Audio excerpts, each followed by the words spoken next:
iPhone 14 Pro wide-angle camera repair, cable replacement operation.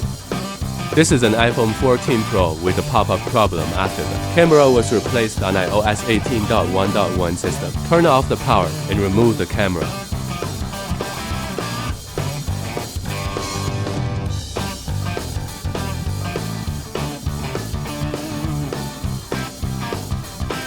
Take out the Luben L3 repair instrument. Plug in camera, radar, repair expansion board will automatically jump to the relevant page.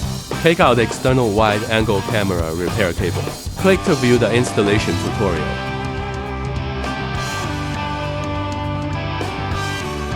Snap the camera with the cable installed on the expansion board. The touch and display normal. Connect your phone to the Luben programmer. The touch and display bind. Click right, click right.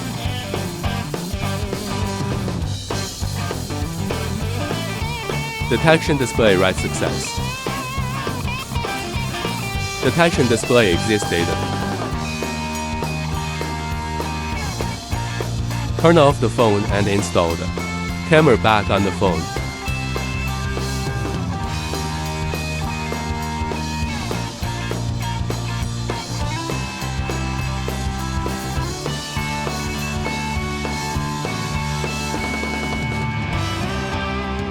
The pop-up window problem after replacing the rear camera has been solved.